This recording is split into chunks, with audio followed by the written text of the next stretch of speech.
A Etel me contou uma história, eu achei muito legal essa história. Ela leu que o evangelista Billy Graham, não sei quantos de vocês chegaram a conhecê-lo, mas provavelmente todos. Ele era um evangelista muito famoso, ele veio no Brasil algumas vezes, enchia o Maracanã, enchia o Morumbi, e ele nasceu em 1918 e morreu em 2018. Quem é bom de matemática? 100 anos. Então, faz pouco tempo que ele partiu para estar com o nosso Senhor Jesus. Mas a história fala que numa dessas campanhas, ele tomou um avião, sentou-se ao lado de um homem, e o homem estava tremendamente bêbado, aquele cheiro forte de bebida. E o avião decolou e passou um pouquinho, aquele homem olhou para ele e falou assim: o senhor é aquele pastor, não é? O Billy Graham? Ele falou: sim, sou o Billy Graham, o pastor, evangelista. Pois é, eu sou fã do senhor. Olha que tem 15 anos que eu acompanho as suas pregações, não perco nenhuma. Diz a história que ele ficou cabisbaixo, o Billy Graham, ficou abatido. 15 anos que esse homem ouve as minhas pregações e continua bêbado. Queridos,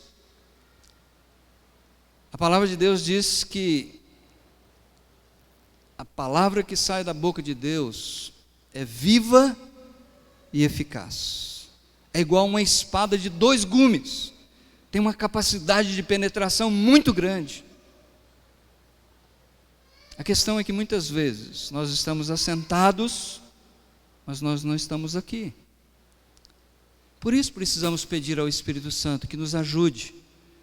É Ele quem ilumina nossa mente, é Ele quem nos dá atenção, para que a gente possa captar aquilo que Deus quer falar ao nosso coração. Senão nós passaremos 15 anos ouvindo Titão e continuaremos bêbados, sem nenhuma transformação na nossa vida. O texto que eu quero compartilhar com vocês hoje fala sobre isso. A primeira mensagem do ano eu falei sobre perspectivas, a maneira como nós enxergamos a vida, a maneira como nós vivemos a nossa vida. E eu falei para vocês sobre o senhorio de Cristo.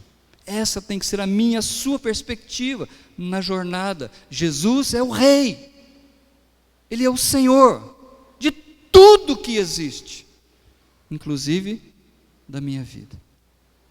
Eu falei com vocês na segunda mensagem sobre as pessoas da jornada. Quem são essas pessoas? É o povo escolhido de Deus, é o povo de propriedade exclusiva de Deus, diz-nos o apóstolo Paulo em Tito, um povo em que Ele pagou um preço muito alto. Nós somos esse povo, pelo menos nós somos uma parte desse grande povo que está a caminho, no caminho, que é o Senhor Jesus. E hoje eu quero falar sobre o plano dessa jornada. Abre sua Bíblia comigo para Romanos então, capítulo 12, só 2 versículos. Romanos, capítulo 12, versículo 1 e 2. Bem pequeno o texto bíblico, mas tão profundo, eu espero, essa mensagem falando conosco. Qual é o plano da jornada? Qual é a ideia de Deus para mim e para você, para nós? Romanos, capítulo 12, 1 e 2. Eu sei que nossas versões da Bíblia são um pouco diferentes, depois eu vou pedir para a gente ler juntos, eu preparei uma versão ali para todo mundo ler juntos, mas por enquanto, vamos lá. Romanos 12, 1 e 2 diz: portanto, irmãos, rogo-lhes, pelas misericórdias de Deus, que se ofereçam em sacrifício vivo, santo e agradável a Deus. Este é o culto racional de vocês. Não se amoldem ao padrão deste mundo, mas transformem-se pela renovação da sua mente, para que sejam capazes de experimentar e comprovar a boa, agradável e perfeita vontade de Deus. Eu não sei quantos de vocês conhecem ou já ouviram falar desse homem, Frank William Abagnale Jr. Ele nasceu nos Estados Unidos em 1948, mas o interessante da história desse homem, provavelmente você já assistiu o filme dele, agora mesmo você vai descobrir a história dele. Dos 15 aos 21 anos, esse cara se tornou o vigarista mais procurado dos Estados Unidos. Ele era um falsificador de cheques. Ele era o impostor mais procurado pelo FBI. Ele se tornou um dos mais famosos bandidos dos Estados Unidos.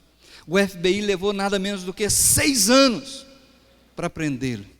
E o interessante é que ele era um jovem de 15 anos, quando ele começou a fazer as suas falcatruas.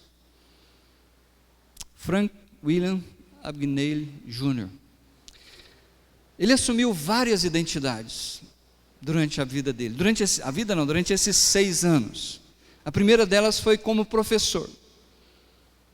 Um dia ele estava chegando, o pai dele quebrou a empresa, ele estudava numa escola particular católica, ele teve que ir para uma escola pública, e lá no interior, e um dia ele chegou na escola, e sabe como é que é aluno novo, né?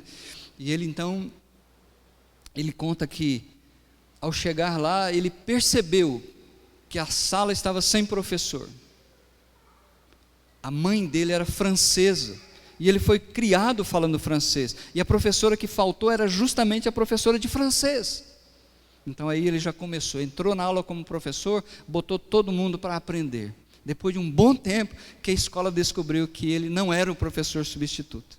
Outra identidade que ele assumiu foi de piloto de avião. Ele conseguiu, vamos dizer assim, uma carteira de motorista de avião, um brevet, para que ele pudesse viajar para cá e para lá, não pilotando avião, porque ele não sabia. Mas naquela época, na época de 70 mais ou menos, ele se colocou como um piloto da Pan Am, uma grande empresa dos Estados Unidos. E as empresas tinham aquela boa política de oferecer para os pilotos de outras companhias voos gratuitos. Então ele voou no mundo inteiro, se passando por um piloto. Ele também assumiu a identidade de um médico. Ele falsificou um diploma de Harvard e se colocou como um médico, não fez nenhuma intervenção, mas ele tomou conta de um grupo. Ele também assumiu a identidade de um advogado. Então, por 6 anos, um menino novo, 15, 16, 17, até os 21 anos, estima-se que ele provocou mais ou menos um prejuízo em 26 países, de 2,5 milhões de dólares. Hoje isso provavelmente chega a casos dos 10 milhões. Mas houve uma mudança radical na vida desse homem. Aos 21 anos, ele foi preso na França, em 1969. E todos aqueles 26 países queriam extraditá-lo, queriam julgá-lo e até pena de morte. Mas como ele era um cidadão americano, os Estados Unidos conseguiu extraditá-lo. E ele foi sentenciado a 12 anos de cadeia. Mas ele cumpriu 4,5, 5 anos, e o FBI deu uma oportunidade para ele, de deixar os seus dons perversos, usados para o mal, e usar toda a habilidade que ele tinha para o bem, para servir o seu país. Mas isso só aconteceu por causa de um homem, chamado José, que era aquele que o perseguiu durante 6 anos, era um detetive do FBI. Se o filme que você assistiu, Prenda-me se for capaz, ele foi interpretado pelo Tom Hanks, esse detetive. E sabe o que mexeu com o coração desse detetive? Quando ele descobriu que nos Estados Unidos inteiro e até no exterior tinha apenas 16, 17 anos, ele ficou comovido com aquilo, porque sua filha tinha essa idade. Então, esse homem, Joseph Chia, ele conseguiu convencer esse Frank Jr. a usar o seu talento, as suas habilidades para o bem. Isso foi uma guinada, uma mudança na vida dele. Então, de malandro, esse camarada passou a ser um homem bem-sucedido. Ele trabalhou muitos anos para o governo americano. Ele deu consultorias para bancos. Ele fundou uma empresa, e até hoje, ele está vivo até hoje, esse cara. E é o cara aí do seu lado esquerdo. Até hoje ele tem uma grande empresa de consultoria. Então ele foi transformado da água para o vinho. Agora, você pergunta, então, o que isso tem a ver comigo hoje à noite num culto espiritual? Eu digo, meu querido, tem tudo a ver, sabe por quê? Durante a semana, durante o mês, eu fico procurando ilustração de tudo quanto é canto, para tentar de alguma forma ajudar você e a mim a entender a palavra de Deus. E eu quero dizer para você que todos nós temos a mesma natureza desse camarada. Todos nós temos uma natureza má. Todos nós temos uma natureza perversa. Todos nós somos falsificadores de cheque.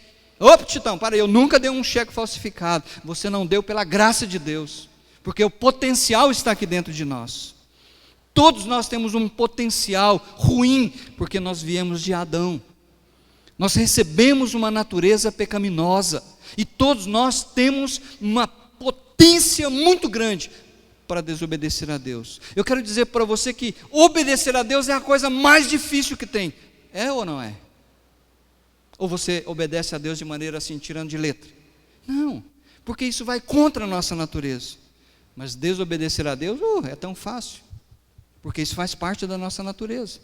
Então, eu quero que você entenda isso. Sem Jesus, nesse mundo, as pessoas estão como aquele jovem, o Frank Jr., fugindo da justiça divina. Mas você pode tentar fugir como esse jovem, por 6 anos, mas vai chegar um momento que você vai estar cercado, e não tem como e nem para onde fugir. Você vai ser levado para as barras da justiça, a menos que você esteja debaixo da justiça do Senhor Jesus Cristo. Vamos ler esse texto comigo juntos, para que a gente possa fazer a diferença? Vamos lá? Todo mundo? Portanto, irmãos, rogo-lhes pelas misericórdias de Deus, que se ofereçam em sacrifício vivo, santo e agradável a Deus. Este é o culto racional de vocês. Não se amoldem ao padrão deste mundo, mas transformem-se pela renovação da sua mente, para que sejam capazes de experimentar e comprovar a boa, agradável e perfeita vontade de Deus. O que o apóstolo Paulo está ensinando para os cristãos de Roma é que eles precisam de agora em diante praticar a fé. Nos primeiros 9 versículos, 11 versículos, do 1 até o 11, ele ensinou doutrina. Ele falou, olha, aquilo que Deus é, aquilo que Deus fez por nós. Como que começa a sua Bíblia?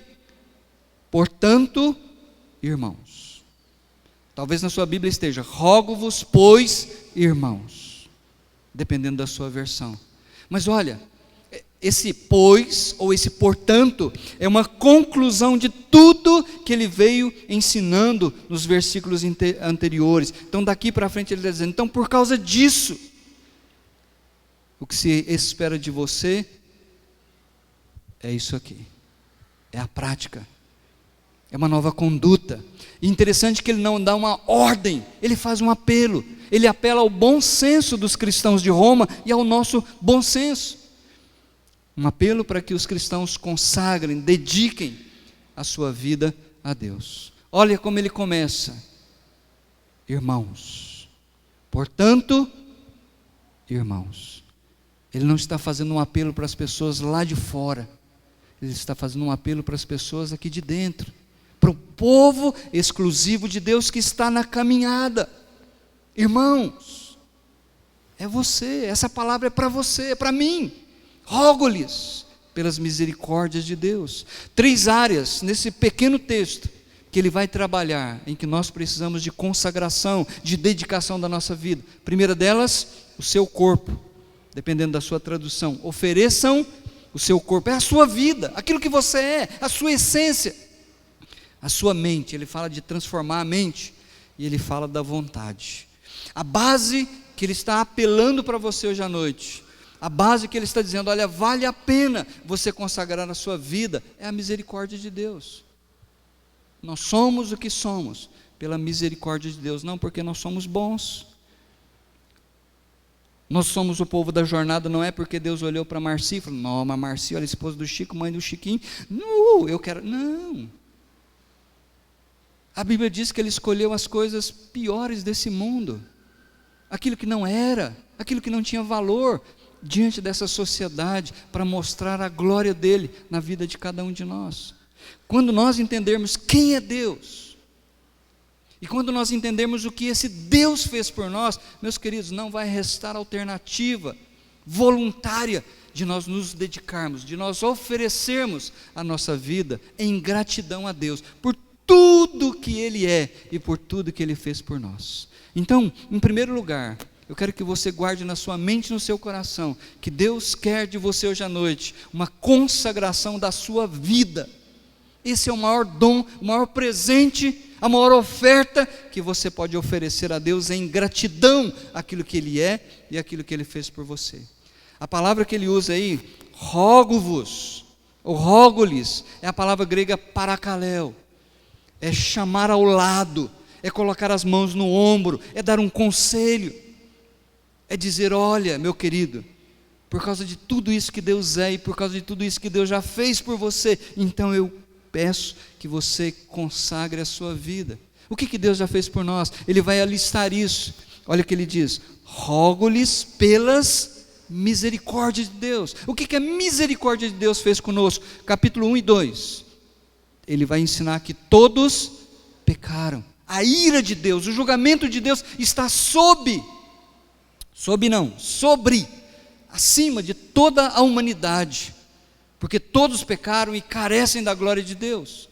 No capítulo 3 e 4 ele vai dizer: não há justo, nem sequer um, não há quem faça o bem, todos se extraviaram. E como que a gente pode entrar no céu então, se não existe justo? Capítulo 3 e 4 também vai falar sobre isso, que Deus providenciou uma justiça. Hoje eu estava relendo Gênesis pela manhã na minha meditação, e eu estava lendo quando Deus pediu para que Abraão sacrificasse o seu filho. Lembram disso?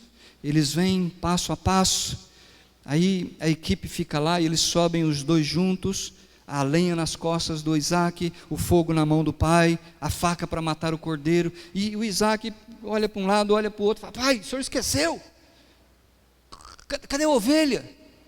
Cadê o cordeiro para ser sacrificado?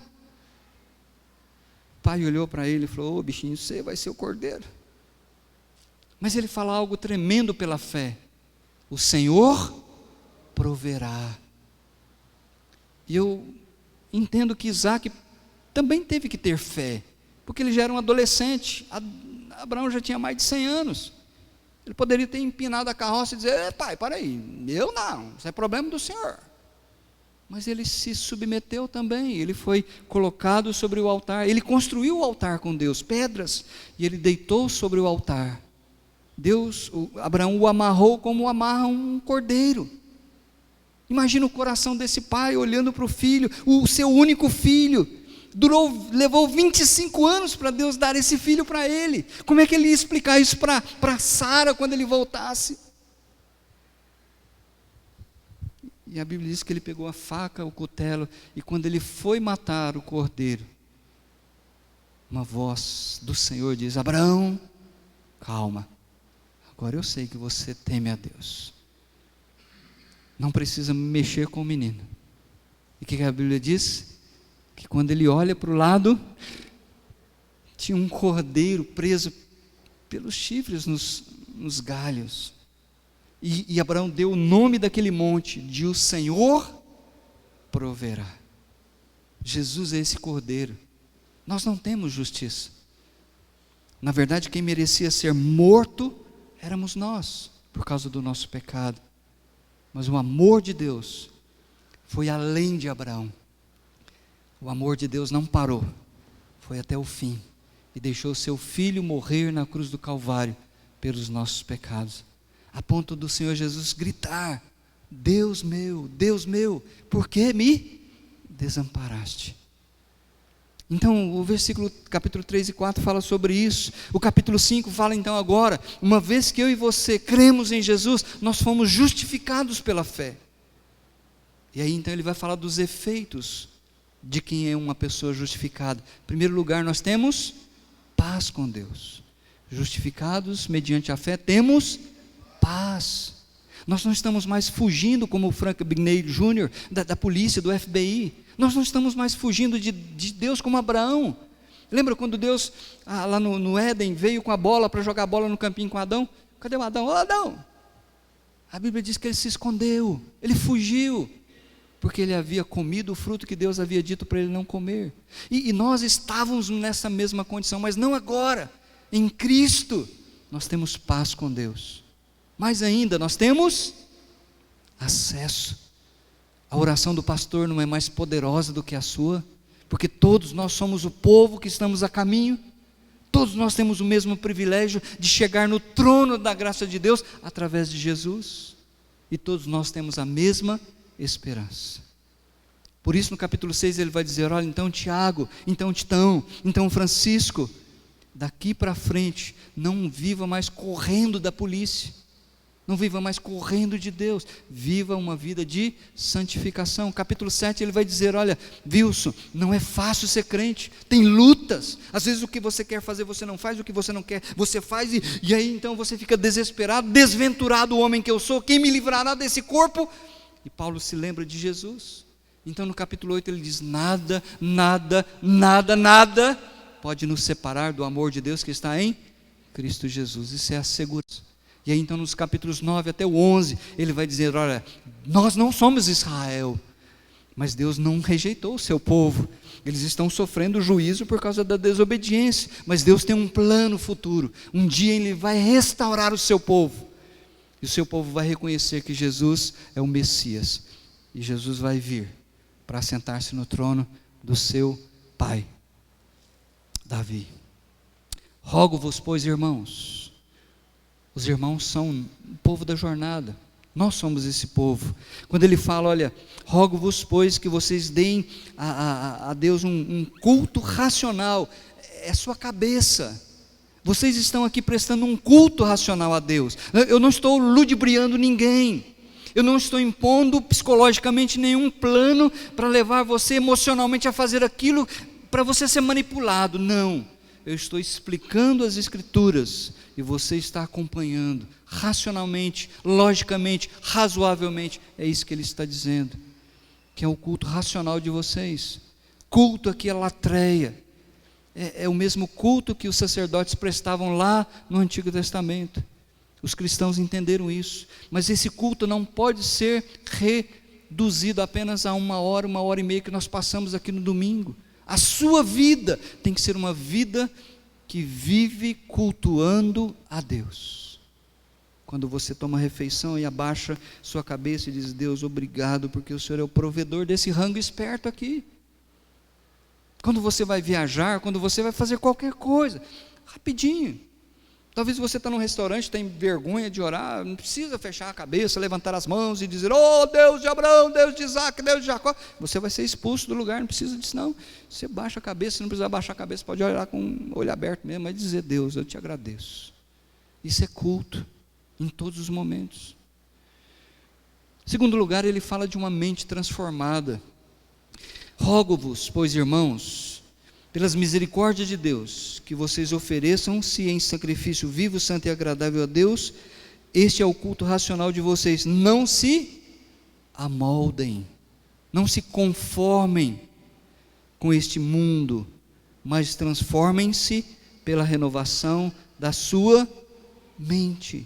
Então veja, ele está falando mais uma vez aqui, ele está falando com irmãos, com crentes, que podem se amoldar ou ser transformados. Aquele passageiro ao lado do Billy Graham, talvez até fosse um cristão, mas como ele falou, tem 15 anos que eu te ouço, não perco uma mensagem sua, mas não foi transformado.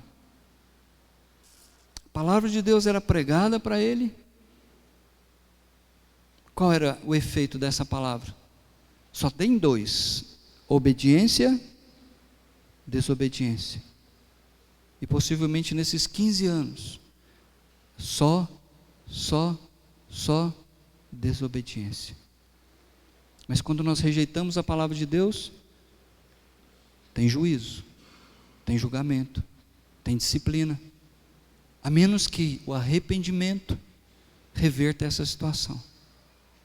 Mas esse camarada escreveu esse livro, talvez você já tenha lido, O Monge e o Executivo, James Hunter. Olha que legal, ele diz assim, olha, pensamentos viram ações, Ações viram hábitos.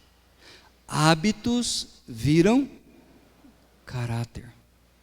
Caráter vira destino. Percebeu? Por que eu insisto tanto com vocês que pensem diferente?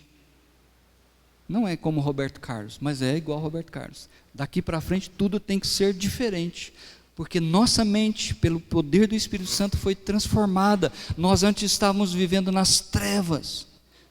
Nossa mente não pensava nas coisas de Deus. Nós éramos iludidos, Efésios capítulo 2, 1 e 3, éramos iludidos por Satanás, que nos mantinha escravos nas mãos dele. Mas fomos iluminados pelo Espírito. Ele nos deu vida, estando nós mortos nos nossos delitos e pecados. A nossa mente foi vivificada. Hoje nós entendemos a palavra de Deus. Antes nós não entendíamos. Então, se nós aprendermos que pequenos pensamentos mudados vão se tornar em ações. Se nós continuarmos a pensando o que é certo, se nós continuarmos a pensando a palavra, essas ações vão se tornar hábitos. Hábitos vão se tornar caráter. O nosso caráter vai levar você ou para o céu ou para o inferno.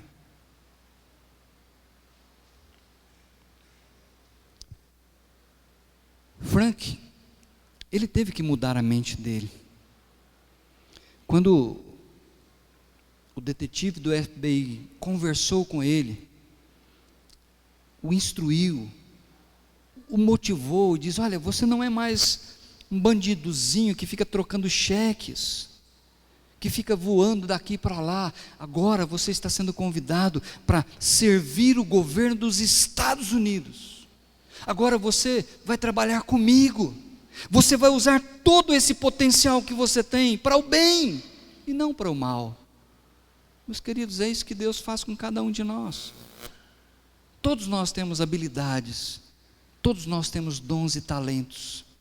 Uns mais, outros menos, mas todos temos.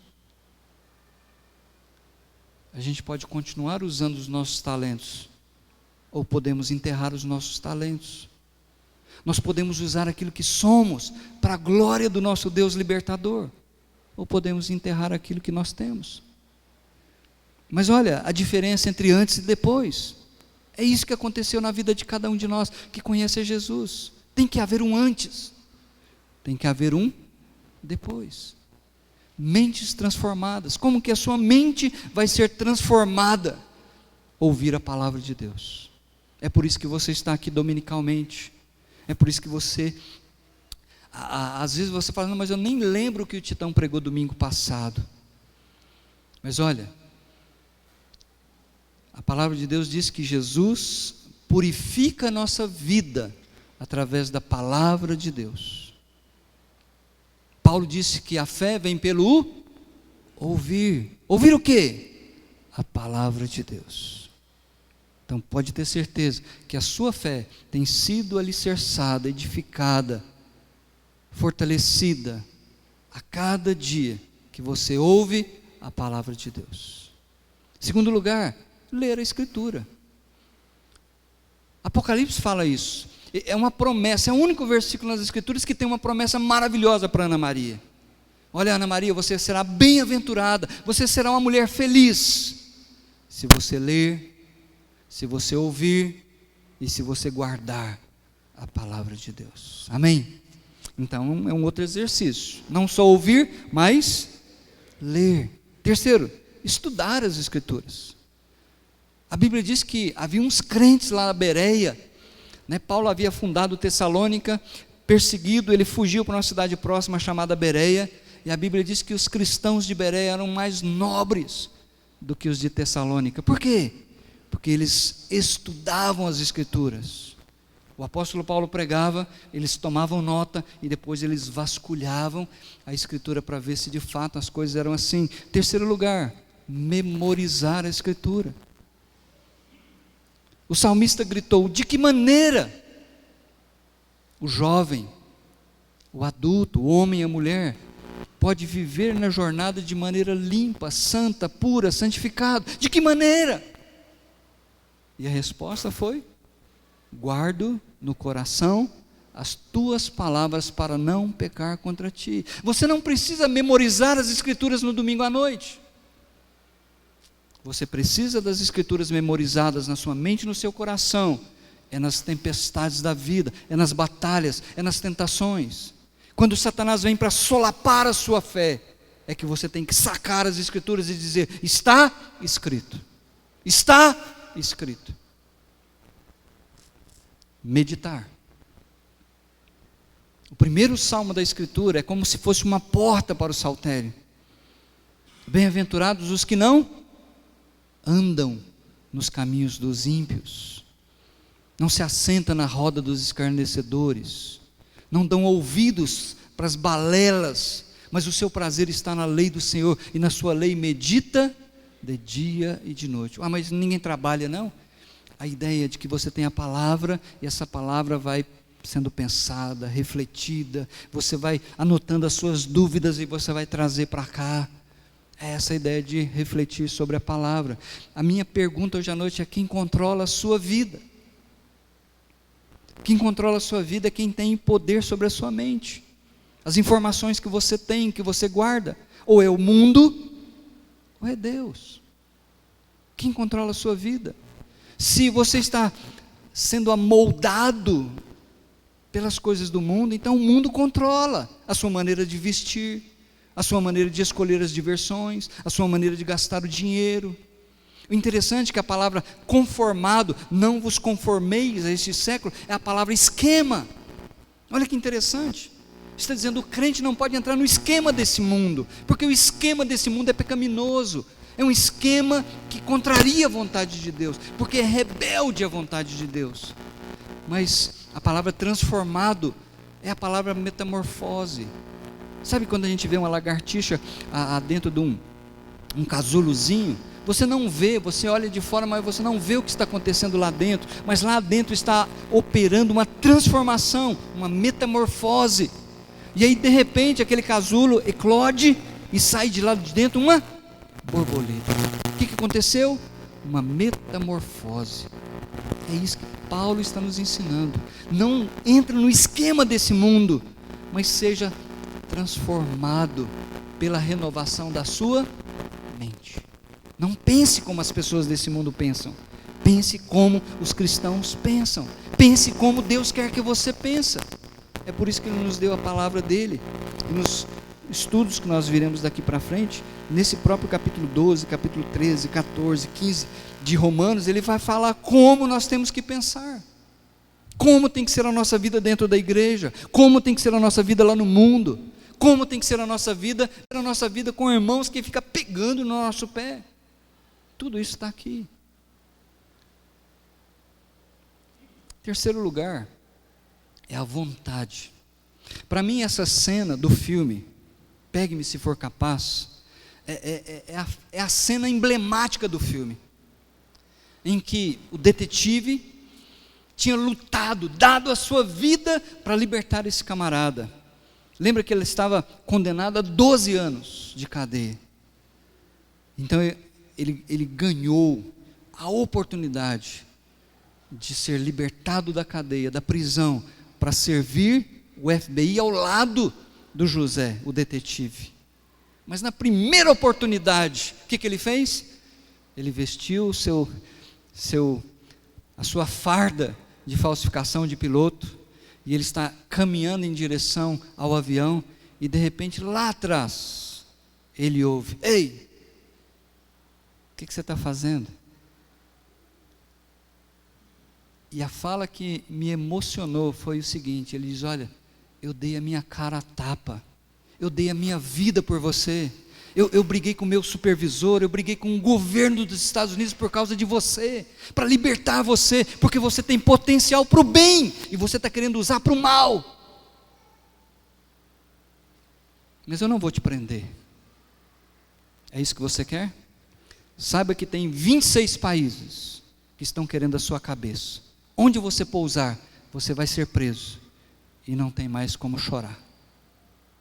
E foi embora. No outro dia ele está lá no FBI, o detetive, ansioso, a hora e o cara não chega, e aí ele reúne a equipe e vai estudar um cheque que havia sido falsificado, e ele está lá tentando descobrir qual era a farsa, e de repente uma mão veio e disse: deixa eu dar uma olhada no cheque. Veja, aquela conversa lá no aeroporto fez com que aquele jovem submetesse a sua vontade. O desejo dele era continuar com aquela vida, mas ele teve que submeter a sua vontade para ser uma nova pessoa. Não conformar, mas transformar a Deus requer uma vontade submissa a Deus. É difícil, porque nós achamos que Deus quer nos castrar, que Deus não quer deixar a gente fazer aquilo que nós queremos fazer para a nossa felicidade. Mas a verdade é que as coisas não trazem felicidade. A nossa satisfação tem que estar em Deus e não nas coisas. Assim nós seremos capazes, se nós submetermos a nossa vontade a Deus e dizermos: sim, Senhor, é do seu jeito, não é do meu jeito, o meu prazer está no Senhor. O salmista 16, no Salmo 16 fala sobre isso: na tua presença há plenitude de alegria, na sua destra delícias perpetuamente. É do teu lado que eu quero estar. Eu quero terminar esse sermão lendo uma parábola com vocês. Vai comigo algumas páginas para trás. Lucas, Mateus, Marcos, Lucas 19, a partir do 11.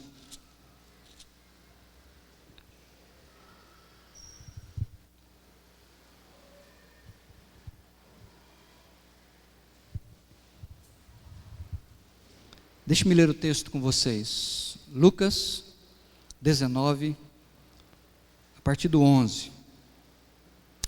Estando eles a ouvi-lo, Jesus passou a contar-lhes uma parábola, uma historinha, porque estava perto de Jerusalém, e o povo pensava que o reino de Deus ia se manifestar de imediato, mas lembra que o reino teve que ser adiado, porque o povo rejeitou Jesus como rei de Israel.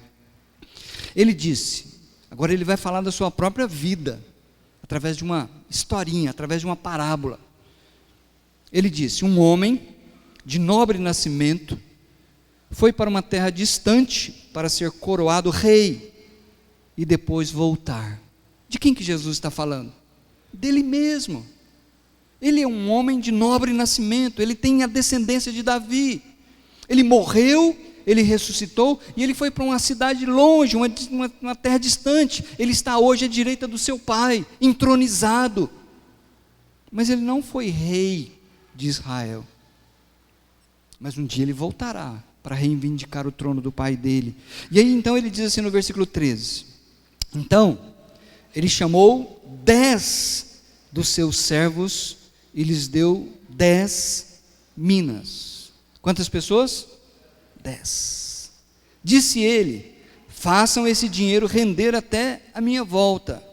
Mas os seus súditos o odiavam, e por isso enviaram uma delegação para lhe dizer: nós não queremos que este homem seja o nosso rei.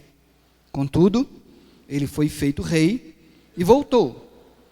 Então mandou chamar os servos a quem dera o dinheiro, a fim de saber quanto tinham lucrado. O primeiro veio e disse: Senhor, a tua mina rendeu outras 10. Muito bem, meu bom servo, respondeu o Senhor, por ter sido confiável no pouco, governe sobre 10 cidades. O segundo veio e disse: Senhor, a tua mina rendeu 5 vezes mais. O Senhor respondeu também: também você encarregue-se de 5 cidades. Foi fiel no pouco, eu vou te colocar governando 5 cidades. Então veio outro servo e disse: Senhor, aqui está a tua mina, eu a conservei guardada lá em casa, num pedaço de pano, bem escondidinho. Tive medo, porque és um homem severo, tiras o que não puseste, colhes o que não semeaste. O seu senhor respondeu: eu o julgarei pelas suas próprias palavras, servo mau. você sabia que sou o homem severo, que tiro o que não pus e colho o que não semeei? Então, por que não confiou o meu dinheiro ao banco? Assim, quando eu voltasse, o receberia com juros. E disse aos que estavam ali: tomem dele a sua mina e deem-na ao que tem 10. Senhor, disseram, ele já tem 10. Ele respondeu: eu lhes digo que a quem tem, mais será dado, mas a quem não tem, até o que tiver lhe será tirado. E aqueles inimigos meus, que não queriam que eu reinasse sobre eles, tragam-nos aqui e matem-nos na minha presença. Geralmente, todos os estudiosos que eu pesquisei, eles falam que essa parábola fala de 2 grupos: os servos fiéis e os servos infiéis. Mas eu não me contentei só com 2, não. Para mim tem 4 grupos aqui. O primeiro desse grupo é os grupos dos fiéis. O rei foi embora e confiou nas mãos deles uma riqueza. Uma mina é um valor em dinheiro. E diz: olha, faz o meu dinheiro produzir. Depois, quando o rei voltou, eles chegaram lá, esse servo, e diz: olha, Senhor, o Senhor me deu 10, está aqui, ó, a multiplicação. O outro, da mesma forma: o Senhor me deu 5, está aqui a multiplicação. Então, esses são os primeiros servos que ouviram do rei: você foi fiel no pouco, sobre cidades você vai governar. Eu imagino que ele está falando que a recompensa daqueles judeus da tribulação, que permaneceram fiéis, reconhecendo Jesus como rei, vai entrar no milênio para governar com o rei. A aplicação para nós é que vai haver recompensas pela nossa fidelidade. Segundo lugar, os servos infiéis, representado por esse camarada que chegou e falou: olha, eu enterrei o meu talento, eu enterrei as minhas minas, porque o Senhor é mau, eu fiquei com medo. Terceiro grupo, eu estou chamando do grupo dos ingratos. Onde eu descobri esse grupo? Versículo 13. Quantas pessoas ele chamou? 10. Eu só vi 3 voltando: 2 servos úteis, servos fiéis, e 1 servo inútil. E os outros? Cadê os outros? E eu fiquei perguntando para mim: ué, cadê eles? Lembra daquela história? Não história. Jesus estava indo para Jerusalém, 10 leprosos, de longe começaram a gritar: Senhor, Senhor, filho de Davi, tem misericórdia de nós, purifica-nos. Lembra dessa história? Jesus diz: pode ir, vai apresentar ao sumo sacerdote. E quando eles foram, um olhou para o outro olhou para um e falou: estamos curados. Quantos que voltaram para agradecer? Só 1.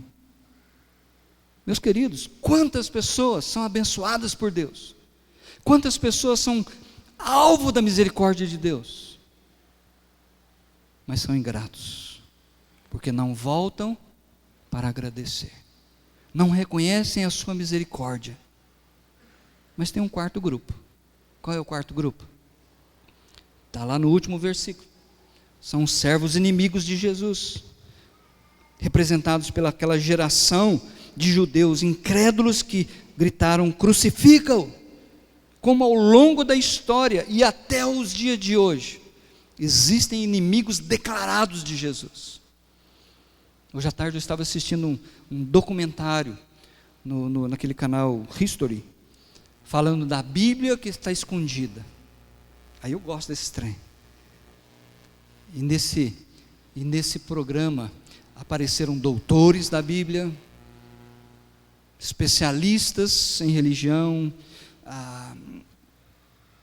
homens cultos, falando que os cristãos escondem um livro que fala do amor de Jesus por Maria Madalena. E Jesus teve descendência, e vai falando que as asneiras tudo lá. Inimigos de Jesus, que não contentam com a Escritura, e querem um documento que foi descoberto no 4º século, depois que a Bíblia já estava toda feita, o cânon do Novo Testamento aprovado pela igreja. Quando eu falo igreja, eu não estou falando da igreja católica romana, eu não estou falando da igreja evangélica, estou falando da igreja, do povo de Deus, do povo exclusivo da caminhada, que reconheceu que aqueles livros eram os livros inspirados por Deus. Já havia o cânon fechado, primeiro século, segundo século, terceiro século. Esse livro que fala que Jesus teve um relacionamento sexual com o marido da Madalena lá do quarto século, pelos gnósticos que rejeitavam as Escrituras. Versículo 27. Jesus pergunta: e aqueles meus inimigos? E a oposição? Cadê eles? Cadê os bambambam que batiam no peito? Nada. E aqueles inimigos meus, que não queriam que eu reinasse sobre eles, o que tem que ser feito? Tragam-nos aqui e matem-nos na minha presença. Que tipo de servo você quer ser? Eu tenho certeza, se eu desse a oportunidade para você responder hoje à noite, você diria: então, eu quero ser um servo fiel. Amém? Eu também quero ser. Nós queremos, ou nós deveríamos desejar ser um servo fiel. Porque Deus tem falado ao nosso coração. Eu tenho que dar uma resposta de obediência, para que o meu contentamento seja real e verdadeiro no meu Rei. E hoje à noite nós estamos chamando você para entregar a sua vida para Deus. Consagração. Transformar a sua mente pela palavra, porque é a palavra de Deus. E submeter a sua vontade, não o que eu quero, mas submeter a sua vontade para você ser útil. Como você quer viver daqui para frente? Pense nesse jovem. Como que você quer viver? Como uma pessoa que tem dons e talentos, habilidades, mas está usando isso não para a glória de Deus, talvez para a sua satisfação, para a sua felicidade, talvez para impressionar os outros. Mas não é muito melhor a gente entender que tudo isso foi dado pela misericórdia de Deus? Não, foi eu que me formei, eu que estudei, eu tenho diploma, eu sou muito capaz. Mentira! Tudo que você tem, a sua capacidade de pensar, o seu tino para negócio, a sua habilidade intelectual, a sua capacidade de estudar e abstrair informações, tudo que você é, tudo que você faz, foi o Papai do céu quem te deu.